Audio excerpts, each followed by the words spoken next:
ನ್ಯಾಯಾಲಯದಲ್ಲಿ ಗೌರವ ಇದೆ. ಆದರೆ ಒಂದು ದೊಡ್ಡ ಒಳಸಂಚು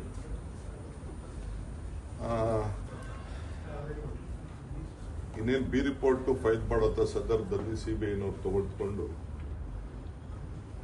ಒಂದು ದೊಡ್ಡ ಕಿರುಕುಳ ನೀಡಿ ಈ ಪ್ರಕರಣ, ಯಾಕೆಂದ್ರೆ ಟ್ರಯಲ್ ಎಲ್ಲ ನಾನು ನೋಡಿದ್ದೇವೆ. ಸೊ ಒಳಸಂಚಿನಲ್ಲಿ ಇವತ್ತು ವಿನಯ್ ಕುಲಕರ್ಣಿನ ತಿಳಿಸಿದ್ದಾರೆ. ಇನ್ನು ಬೇಕಾದಷ್ಟು ಅವಕಾಶ ಇದೆ. ನಾನು ಚರ್ಚೆ ಮಾಡಿದ್ದೇನೆ ಅವ್ರ ಜೊತೆ, ಕುಟುಂಬದಲ್ಲಿ ಕೇಳಿದ್ದೇನೆ. ಅವ್ರು ನಂಬಿರೋಂಥ ದೇವ್ರ ಮೇಲೆ ಎಲ್ಲ ಕೂಡ ನನ್ನ ಹತ್ರ ಸತ್ಯ ಮಾಡಿದ್ದಾರೆ, ನಾನು ತಪ್ಪು ಮಾಡಿಲ್ಲ ಅಂತ. ಇವತ್ತು ಕೂಡ ನನಗೆ ಅವ್ರ ಮೇಲೆ ನಂಬಿಕೆ ಇದೆ. ಶಿಕ್ಷೆಗೆ ಗೌರವ ಕೊಡಬೇಕು, ಅದು ಬೇರೆ ವಿಚಾರ. ಆದರೆ ನನಗಂತೂ ಅವರು ತಪ್ಪು ಮಾಡಿದ್ದ. ಮೇಲ್ಮನೆಗೆ ಅವಕಾಶ ಇದೆ, ಇನ್ನು 30 ದಿನ ಅವಕಾಶ ಇದೆ, ಅವರು ಮಾಡ್ತಾರೆ.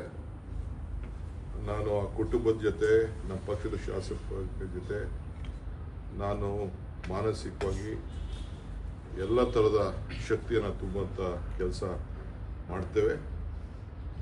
ಸೊ ಅದರಿಂದ ಯಾರು ಕಾರ್ಯಕರ್ತರಿಗೆ ನಾನು ಕೇಳ್ಕೊಳ್ಳೋದು, ಯಾರು ಧೈರ್ಯ ಕಳ್ಕೊಳ್ಳೋದು ಬೇಡ.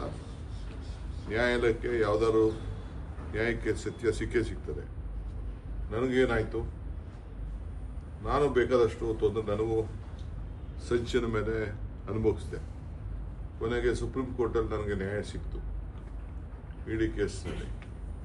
ಹಂಗೆ ಮೇಲ್ಮನೆ ಕೋರ್ಟ್ಗಳಿದೆ, ಮೇಲ್ಮನೆ ಕೋರ್ಟಲ್ಲಿ ನ್ಯಾಯ ಸಿಗ್ತದೆ ಅನ್ನೋ ಒಂದು ವಿಶ್ವಾಸ ನನಗಿದೆ. ಸರ್, ಒಳಸಂಚು ಅಂತ ಅಂದ್ರೆ ಯಾರ ಕೈವಾಡಗಳಿರುವ ಎಲ್ಲ ಟೈಮ್ ಬಂದು ಹೇಳ್ತೀನಿ. ಸಿಬಿಐಗೆ ಹಾಕುವಂತ ಸಂದರ್ಭ ಏನಿತ್ತು, ಸಿಬಿಐ ಕೊಡುವಂತ ಸಂದರ್ಭ ಏನಿತ್ತು, ಸಿಬಿಐ ಕೊಡಿಸ್ತೀನಿ ಅಂತ ಹೇಳುವಂತ ಸಂದರ್ಭ ಇತ್ತು. ಈಗ ಯಡಿಯೂರಪ್ಪನವ್ರು ಹೇಳ್ತಾ ಇದಾರಲ್ಲ, ನಾನು ಅವತ್ತೇ ಹೇಳಿದ್ದೆ ಅಂತ. ಮುಂಚಿತವಾಗಿ ಹೆಂಗೆ ಮಾಡೋದಿತ್ತು. ಸೊ ರಾಜಕೀಯವಾಗಿ ಅವನ ಶಕ್ತಿಯಾಗಿ ಉತ್ತರ ಕರ್ನಾಟಕದಲ್ಲಿ ಒಬ್ಬ ದೊಡ್ಡ ಶಕ್ತಿಯಾಗಿ ಬೆಳೀತಾರೆ ಅಂತ ಹೇಳಿ ಬಿಜೆಪಿಯವ್ರು ಮಾಡಿದಂಥ ಒಳಸಂಚಿಗೆ ಇವತ್ತು ಪಾಪ ಆತನಿಗೆ ತೊಂದರೆ ಆಗಿದೆ. ಇರಲಿ, ಆತ ಧೈರ್ಯ ಕಳ್ಕೊಳ್ಳೋಂಥ ಪರಿಸ್ಥಿತಿ ಇಲ್ಲ. ಇದು ರಾಜಕಾರಣದಲ್ಲಿ ಇವೆಲ್ಲ ಹೋರಾಟ ಮಾಡಲೇಬೇಕು, ಹೋರಾಟ ಮಾಡ್ತಾರೆ. ಸರ್, ಹಿರಿಯ ಶಾಸಕರು ದೆಹಲಿಗೆ ಬಂದಿದ್ರು, ಅವರ ಒತ್ತಾಯ ಮಾಡ್ತಿದ್ರು ಏನಿಲ್ಲ, ಅದೆಲ್ಲ ಅವ್ರಿಗೆ ಬಿಟ್ಟಿದ್ದು ಪಾಪ ಅವರೆಲ್ಲ. ಬಟ್ ಯಾವ್ದೋ ತಂಡ ಅಂತ ಹೇಳ್ತಿರಲ್ಲ, ಯಾವ ತಂಡನೂ ಇಲ್ಲಿಲ್ಲ. ಸಿದ್ದರಾಮಯ್ಯ ತಂಡನೂ ಇಲ್ಲ, ಡಿ.ಕೆ. ಶಿವಕುಮಾರ್ ತಂಡನೂ ಇಲ್ಲ. ಸಿದ್ದರಾಮಯ್ಯನವ್ರು ಹೇಳಿ ನನ್ನ ತಂಡ ಇದು ಅಂತ, ಆಗ ಒಪ್ಕೋಬಹುದು. ಸಿದ್ದರಾಮಯ್ಯನವ್ರು ಹೇಳ್ತಾ ಇಲ್ಲ, ನಾನು ಹೇಳ್ತಾ ಇಲ್ಲ. ಸಿದ್ದರಾಮಯ್ಯನವ್ರು ಮುಂಚಿತವಾಗಿ ಜಯಚಂದ್ರ ಬಂದಿದ್ರಪ್ಪ, ಸಿದ್ದರಾಮಯ್ಯ ತಂಡ ಅಂತ ಹೇಳಕ್ಕಾಯ್ತಿದೆ. 78ರಲ್ಲಿ MLA ಆಗಿದ್ರು. ಅವರೇನು ಪುನರ್ರಚನೆಗೆ ದೆಹಲಿ ಹಂತಕ್ಕೆ ಬರುವಂತಹ ಪರಿಸ್ಥಿತಿ ಮುಖ್ಯಮಂತ್ರಿಗಳು, ಚೀಫ್ ಮಿನಿಸ್ಟರ್ ಅದಕ್ಕೆ ಉತ್ತರ ಕೊಡ್ತಾರೆ.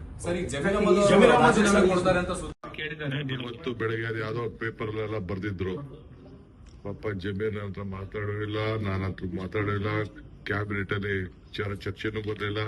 ನಾನು ಕ್ಯಾಬಿನೆಟ್ ಮುಗಿಸ್ಕೊಂಡು ನಂದೇನೋ ಕುಟುಂಬದ ಕೆಲಸ ಆಯ್ತು, ಅರ್ಜೆಂಟ್ ಅಲ್ಲಿ ಹೊರಟೋದೆ. ಅದು ಬಿಟ್ರೆ ಬೇರೆ ಯಾವುದೂ ಇಲ್ಲ. ನನಗೆ ಆ ವಿಚಾರದಲ್ಲಿ ಯಾವ ಹೈಕಮಾಂಡ್ ಏನ್ ಹೇಳಿರ್ತದೆ, ನಾನು ಚೀಫ್ ಮಿನಿಸ್ಟರ್ ಕೆಲವು ವಿಚಾರ ಮಾತಾಡಿದ್ದು, ಸಿಎಂ ಕೆಲವು ನಿರ್ಧಾರಗಳು ತೆಗೆದುಕೊಂಡಿದ್ದಾರೆ, ಪಕ್ಷ ಕೆಲವು ನಿರ್ಧಾರ ತೆಗೆದುಕೊಂಡಿದೆ. ಇಷ್ಟ ಮುಸ್ಲಿಂ ನಾಯಕರು ಟಾರ್ಗೆಟ್ ಆಗ್ತಾ ಇದ್ದಾರೆ.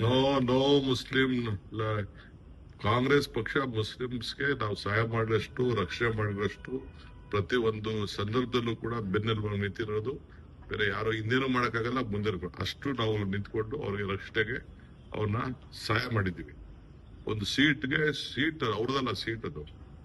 ಈ 30 ವರ್ಷ 40 ವರ್ಷದಿಂದ ಶಿವಶೇಖರಪ್ಪ ಕಾಪಾಡ್ಕೊಂಡು ಬಂದ್ರು. ಜನಸಂಖ್ಯೆ ಇತ್ತು, ಕೇಳೋದ್ ತಪ್ಪಿಲ್ಲ.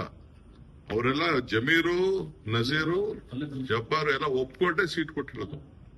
ಫಲಿತಾಂಶ ಬರಕ್ಕಿಂತ ಮುಂಚೆ ಈ ರೀತಿಯ ನಿರ್ಧಾರಗಳು ಚರ್ಚೆಗಳಾಗ್ತಿದೆ. ಕೆಲವು ರಿಪೋರ್ಟ್ಸ್ ಬಂದಿದೆ, ಆ ಪ್ರಕಾರ ತೀರ್ಮಾನ ಮಾಡಿದ್ದಾರೆ.